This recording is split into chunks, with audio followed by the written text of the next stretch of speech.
मंच पर विराजमान पंजाब के मुख्यमंत्री आदरणीय सरदार प्रकाश सिंह जी बादल, भारतीय जनता पार्टी के प्रदेश अध्यक्ष श्रीमान विजय सांपला जी, उप मुख्यमंत्री सरदार सुखबीर सिंह जी, केंद्र में मंत्रिपरिषद की मेरी साथी हरसिमरत जी, जत्थेदार तोता सिंह जी, श्री अविनाश राय खन्ना जी, श्री मंतर सिंह बरार जी, श्रीमान स्वरूप सिंह सिंगला जी, श्रीमान HR कलेर जी, श्रीमान तीरथ सिंह महाला जी, परमभव सिंह बंटी रोमाना जी, पूर्व सांसद बीबी गुरुचरण कौर जी, फरीदकोट के भाजपा की अध्यक्षा श्रीमती सुनीता जी, मोगा से उम्मीदवार सरदार बरजिंदर सिंह जी, सरदार कमरजीत सिंह जी, सरदार चरणजीत सिंह जी, सरदार सुभा सिंह जी और विशाल संख्या में पधारे हुए पंजाब के मेरे प्यारे भाइयों और बहनों, 4 तारीख को आप सब पंजाब के भाग्य का फैसला करने वाले, लेकिन मेरे पंजाब के भाइयों बहनों, जब आप पंजाब में सरकार चुनते हैं तब सिर्फ पंजाब के लोगों के भाग्य के लिए नहीं चुनते। पंजाब में जब सरकार चुनी जाती है तो उसके साथ हिंदुस्तान का भी भाग्य जुड़ा हुआ होता है। ये सरहदी राज्य है। पाकिस्तान पंजाब की धरती का उपयोग हिंदुस्तान को तबाह करने के लिए मौके की तलाश में रहता है। और अगर यहां सरकार ढीली ढाली आ जाए, सरकार बाहरी लोगों की आ जाए, सरकार ऐशो आराम करने वालों की आ जाए, तो सिर्फ पंजाब के लोगों का नुकसान होगा ऐसा नहीं, पूरे हिंदुस्तान को एक संकट का दौर से गुजरना पड़ेगा। इसलिए मेरे प्यारे भाइयों बहनों, भारत की सुरक्षा के लिए, भारत की सुरक्षा को कोई चोट न पहुंचे, इसलिए भी पंजाब में ऐसी सरकार चाहिए जो सरकार देश की सुरक्षा की भी गारंटी हो। भाइयों बहनों, अभी मैं हरसिमरत जी को सुन रहा था, वो अपनी पीड़ा व्यक्त कर रही थी कि बादल साहब जैसे बुजुर्ग व्यक्ति के लिए न जाने कैसी कैसी भाषा बोली जाती है। भाइयों बहनों, मैं सार्वजनिक जीवन में कई वर्षों से हूं। मैंने अनेक दलों के राजनेता देखे हैं, अनेक दल के राजनेताओं को सुनने का मुझे अवसर भी मिला है। मेरे इतने जीवन के काल में 2 नेता जिनका मैं जिक्र करना चाहता हूं, एक अटल बिहारी वाजपेयी और दूसरे सरदार प्रकाश सिंह बादल, ये दो ऐसे नेता कि जिनके मुंह से कभी भी हल्का शब्द नहीं निकलता था। किसी की आलोचना करनी है, कितना ही छोटा व्यक्ति क्यों न हो, लेकिन ये दो नेताओं का उनके मुंह से कभी भी कटुता प्रकट नहीं हुई है। भाइयों बहनों, सार्वजनिक जीवन में बोलचाल कैसी हो, भाषण कैसी हो, ये अगर सीखना है तो अटल बिहारी वाजपेयी से सीखने को मिलता है, प्रकाश सिंह जी बादल से सीखने को मिलता है। लेकिन भाइयों बहनों, जब बादल साहब के लिए ऐसे शब्दों का प्रयोग किया जा रहा है, दुख पहुंचना बहुत स्वाभाविक है। लेकिन मैं हरसिमरत जी से कहना चाहता हूं, सुखबीर जी से कहना चाहता हूं, आप ऐसे लोगों से अपेक्षा क्यों करते हो?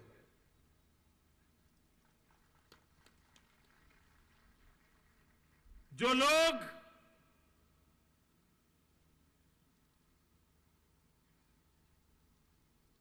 किसी के लिए भी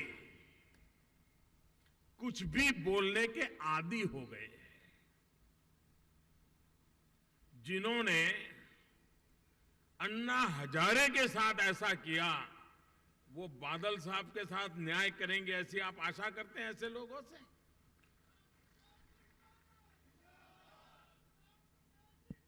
मैं हैरान हूं।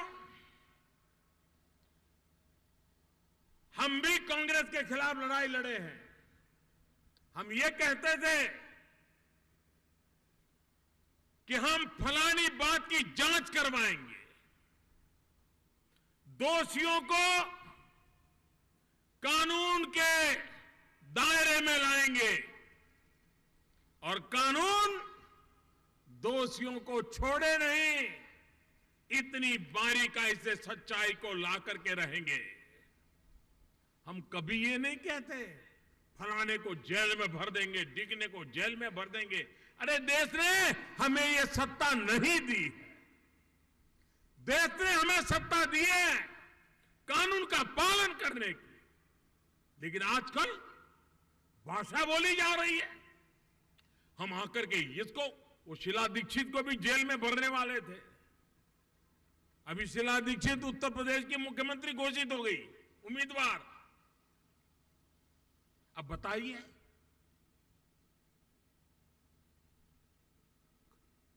हम कहते हैं गुरु ग्रंथ साहब का जो अपमान हुआ है, मामला सरकार ने सीबीआई को दिया है। सीबीआई पूरी गहराई से जांच करेगी और मैं कहता हूं, मैं ये नहीं कहता हूं कि उसको जेल में डाल दूंगा, मैं ये कहता हूं कि सीबीआई बारीकाई से जांच करेगी, गुरु ग्रंथ साहब का अपमान करने वालों को खोज के निकालेगी, कानून के हवाले करेगी और न्याय तंत्र न्याय करेगा और गुरु ग्रंथ साहब का अपमान करने वालों को सजा मिलेगी।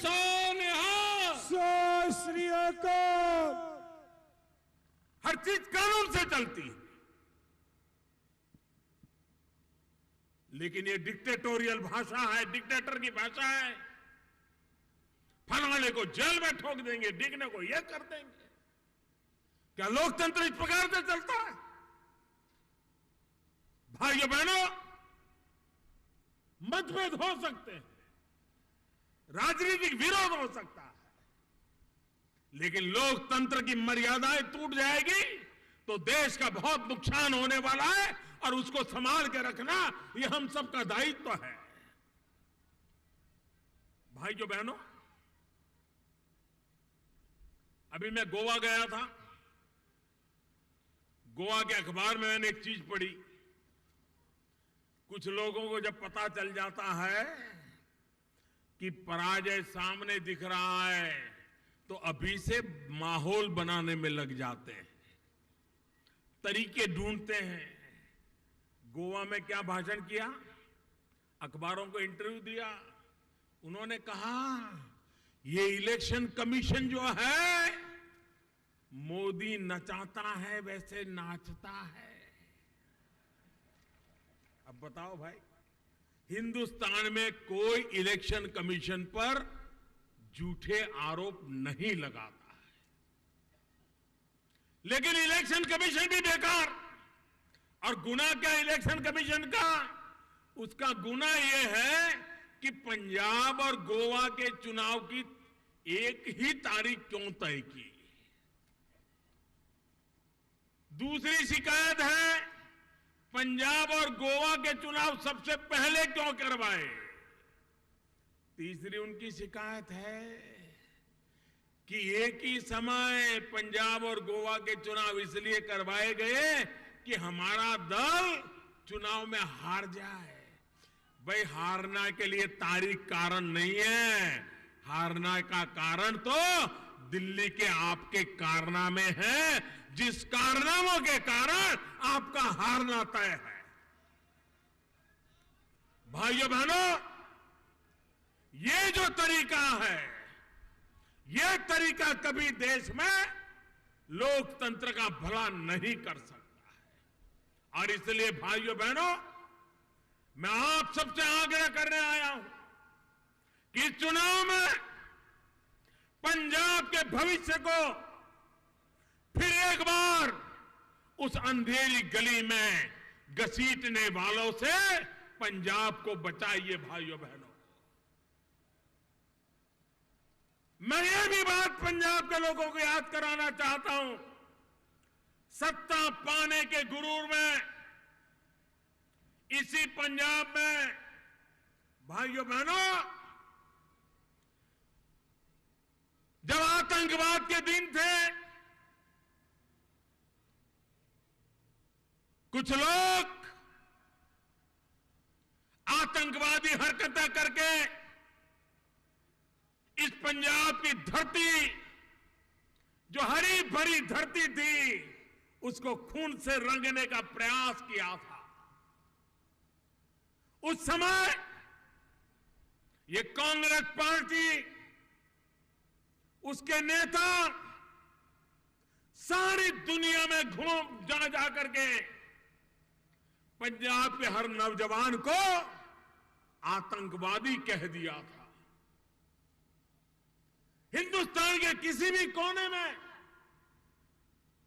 कोई सरदार नजर आए तो उसको वो सरदार देश के लिए जीने मरने वाला भगत सिंह का वंश नहीं नजर आता था। उसको लगता था कहीं ये आतंकवादी तो नहीं होगा। ट्रेन के डिब्बे में कोई सरदार मिल जाए तो बाकी पैसेंजर एक दूसरे के साथ छुकबुकाहट करते हैं, पता नहीं ये कौन होगा। ये हर पंजाबी को, हर सरदार को, हर पंजाब के नौजवान को आतंकवादी पेंट करने का पाप कांग्रेस पार्टी ने करके देश में, हमारे दूध में दरार करने का प्रयास इन कांग्रेस वालों ने किया था। भाई, दूध में कभी दरार नहीं हो सकती है, लेकिन ये पाप उन लोगों ने किया था। आज दूसरे आए हैं, उन्होंने पंजाब के हर नौजवान को नशेड़ी कह दिया। कल्पना नहीं है हिंदुस्तान में हर व्यक्ति जब पंजाब का नौजवान मिलेगा, नौकरी के लिए आया होगा, व्यापार के लिए आया होगा, तो उसको लगेगा कहीं ये नशेड़ी तो नहीं होगा। कितना नुकसान पंजाब का इस भाषा ने किया है। अरे राजनीति अपनी जगह पे है, पंजाब के नौजवानों का भविष्य तो बर्बाद करना मत करो, वो पाप तो मत करो, लेकिन ये पाप इन लोगों ने किया है। भाइयों, समाज में नशे के खिलाफ मिलजुल करके लड़ना होगा। सामाजिक बुराई के खिलाफ हर किसी को एकजुट होना होगा, लेकिन हर नौजवान को नशेड़ी कह करके हम देश के नौजवानों को बचा नहीं सकते। भाइयों बहनों, आजादी के बाद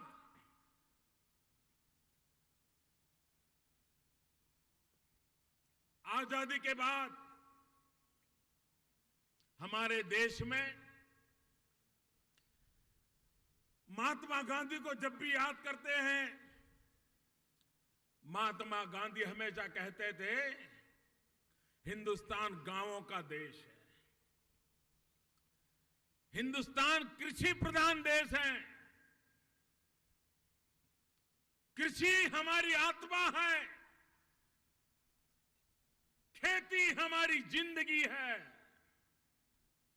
खेती हमारी आर्थिक उन्नति है। लेकिन भाइयों बहनों, आजादी के बाद जितने नेता हो गए,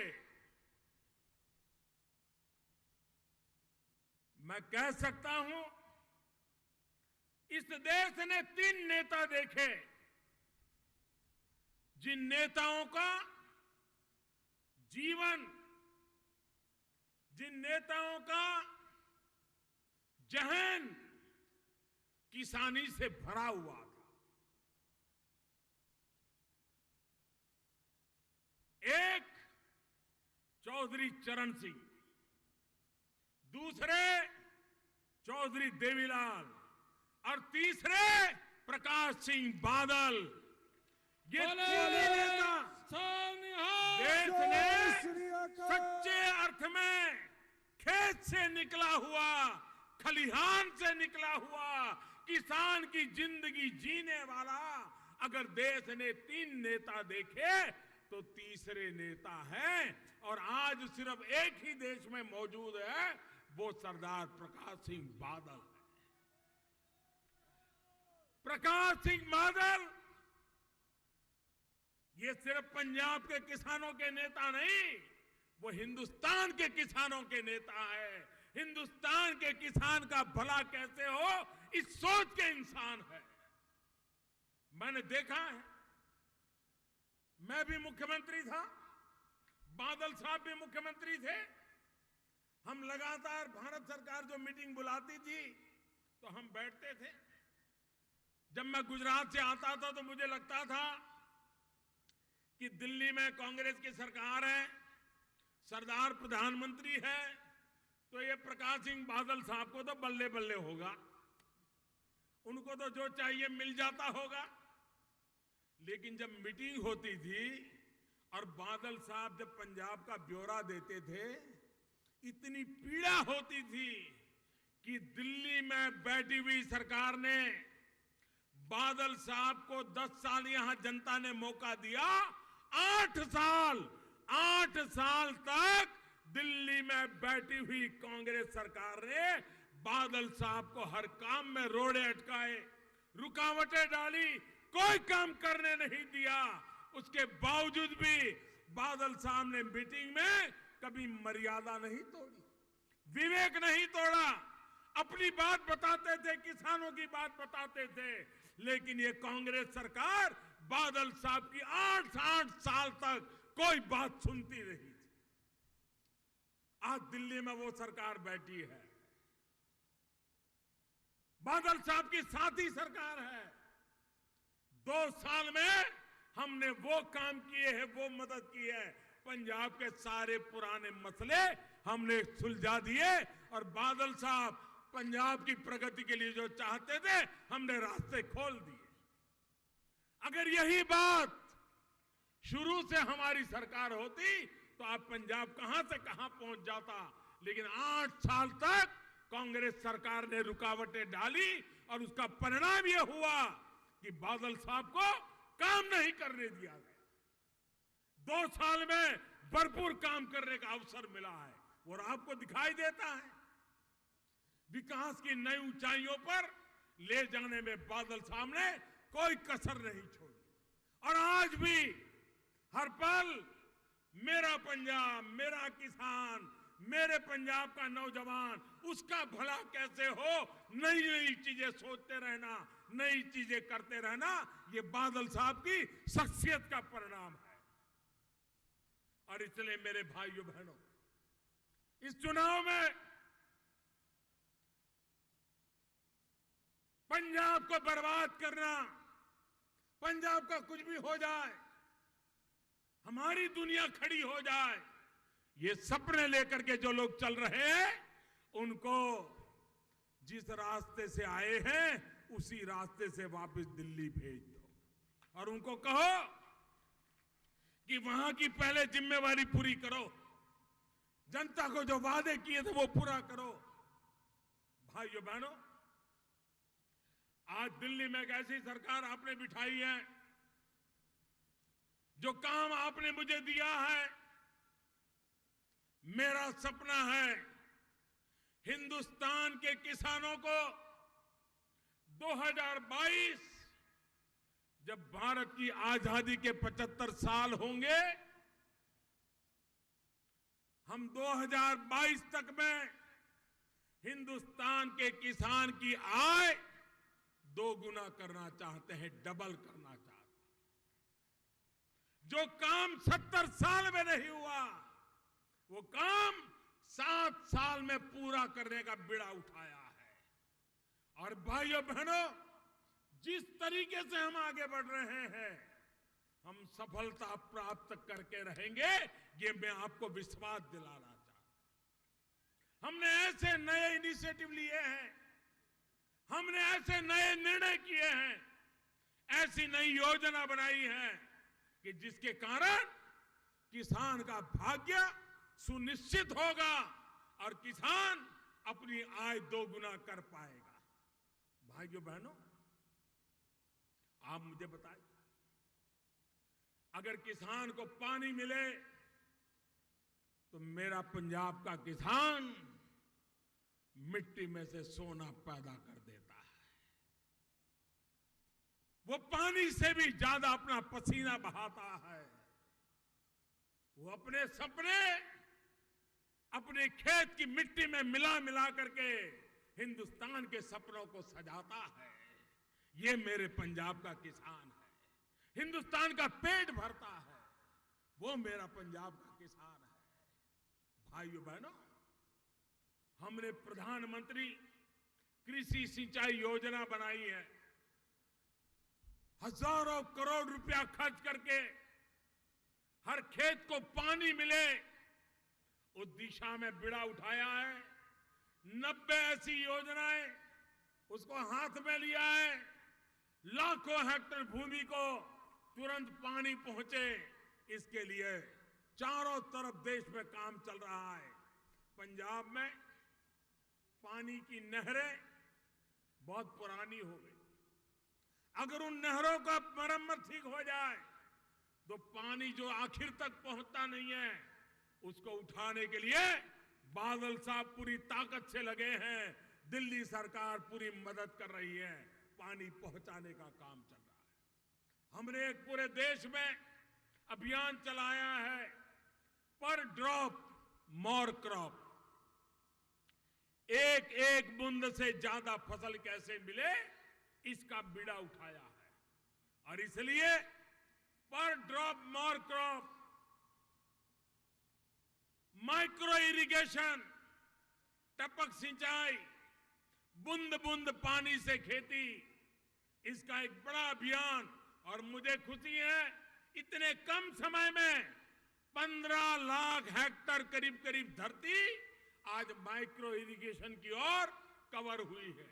अगर पंजाब में भी हम ये माइक्रो इरिगेशन को लागू कर पाए, जितने ज्यादा किसानों को लेकर आए, हम पानी भी बचाएंगे, मजदूरी भी बचाएंगे, ज्यादा फसल होगी, अच्छी फसल होगी, उस दिशा में हम काम कर रहे हैं। भाइयों बहनों, आज भारत सरकार पंजाब के किसानों की पैदावार को दाम जो बाजार में चलते हैं उससे ज्यादा देकर के उस फसल की खरीदी करती है, ताकि कभी किसान को परेशानी के दिन ना आए।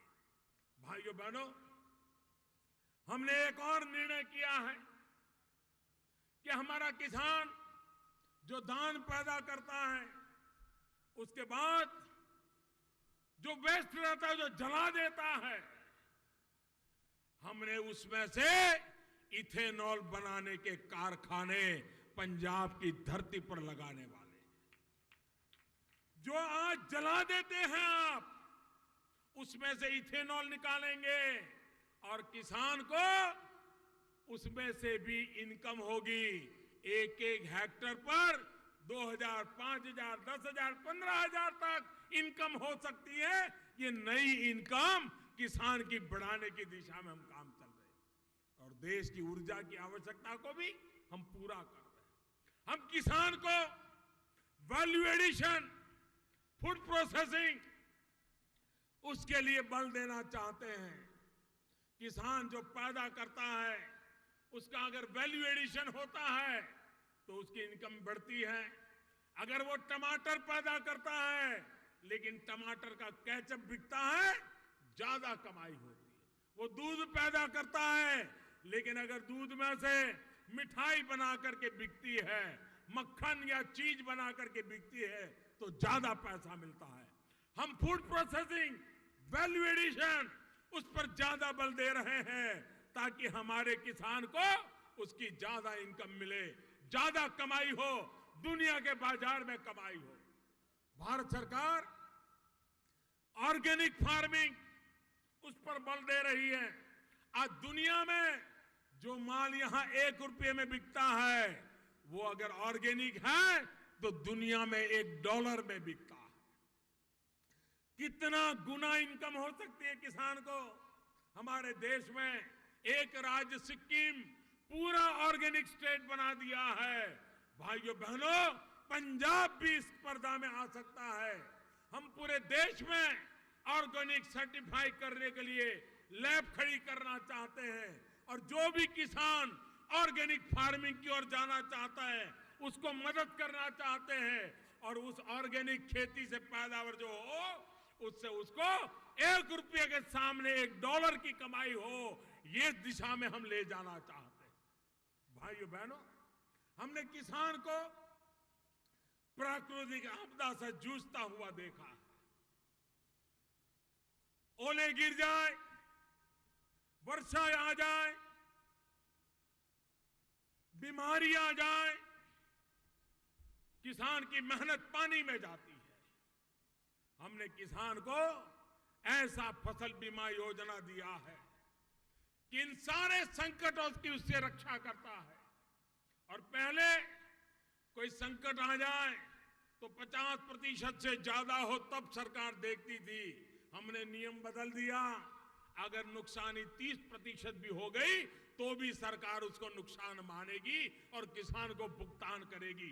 फैसला इतना बड़ा हमने किया है। फसल बीमा योजना के द्वारा किसान को खेत में खड़ी फसल हो, काट करके रखी हुई फसल हो, बाजार जाने की तैयारी हो, अगर कोई पानी गिर गया और खराब हो गई तो उसके पैसे भी देने का काम फसल बीमा योजना में किया। कभी मानो पानी नहीं आया, बरसात नहीं गिरी, जून महीने में बोना है नहीं हो पाया, जुलाई महीने में बोना है नहीं हो पाया, अगस्त महीने में बोना है नहीं पाया, किसान एक दाना भी नहीं बो पाया, तो भी फसल बीमा योजना से उसका पिछले साल का हिसाब दे करके पैसे देने का प्रबंध फसल बीमा योजना में किया। कोई सोच सकता है इस देश में किसानों के लिए ऐसी फसल योजना हो सकती है? ये दिल्ली में भारतीय जनता पार्टी अकाली दल की सरकार ऐसी है कि जिसने किसानों को केंद्र में रखते हुए योजनाओं को बनाने का प्रयास किया है। भाइयों बहनों, ये योजना किसानों की भलाई के लिए है। हम चाहते हैं दूध उत्पादन में भी हमारा पंजाब का किसान पशुपालन के काम में भी आगे आए।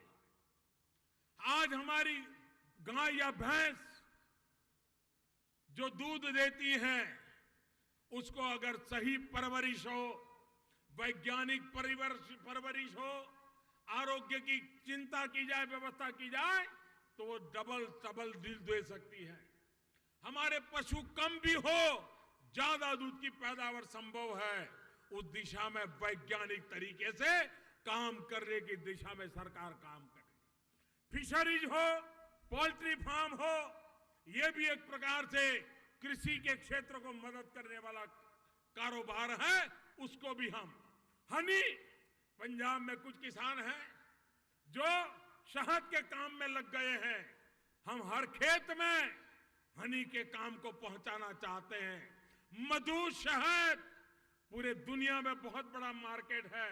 अगर सच्चा और पक्का हनी अगर दुनिया को हम दे सकते हैं तो दुनिया हिंदुस्तान का हनी खरीदने के लिए, शहद खरीदने के लिए लालायित है। हमारे किसान की जेब भर जाएगी। उस दिशा में हम काम कर रहे हैं। भाइयों बहनों, किसान के जिंदगी को बदलना एक वैज्ञानिक तरीका, हमने आज पूरे देश में एक कॉमन मार्केट का बीड़ा उठाया, इनाम नाम की योजना लगाई है। कोई भी किसान मोबाइल फोन पर तय कर सकता है किस बाजार में ज्यादा दाम है, वो मोबाइल फोन पर अपना माल बेच सकता है और वो कमाई कर सकता है। जहां सबसे ज्यादा दाम मिलेगा वहां किसान माल बेचने के लिए उसको माहौल मिलेगा।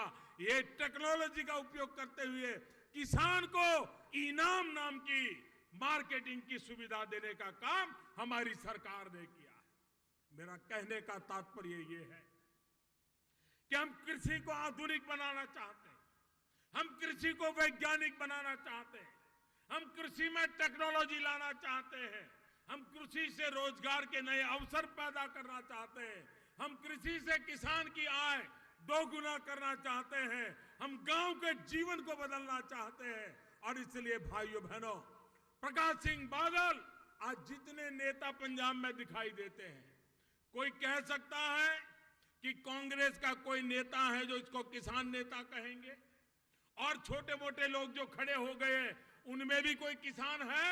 एक अकेला अकाली दल है, एक अकेला अकाली दल है जो किसानों का दल है, जो किसानों के लिए काम करने वाला दल है। और इसलिए मैं भाइयों बहनों, हिंदुस्तान का पेट भरने वाला किसान, पंजाब का किसान सुरक्षित रहे तो वो ही रख सकते हैं जो खुद किसानी से जुड़े हुए हैं, और वो सिर्फ और सिर्फ बादल साहब है। और इसलिए भाइयों बहनों, मैं आपसे आग्रह करने आया हूं कि 4 तारीख को चुनाव है। बहुत बड़ी मात्रा में मतदान करके फिर एक बार इसी क्षेत्र से मुख्यमंत्री बनाइए, बादल साहब को फिर से मुख्यमंत्री बनाइए। किसानों का भाग्य बदलने का दिल्ली सरकार का जो सपना है उसको पूरा करने के लिए बादल साहब को ताकत मिलनी चाहिए। और इसलिए मैं आप सबसे आग्रह करता हूं, आने वाली 4 फरवरी नू तकड़ी ते कमल दा बटन नप के अकाली भाजपा नू एक बार फिर सेवा दा मौका दे। बहुत बहुत धन्यवाद। श्री नरेंद्र भाई।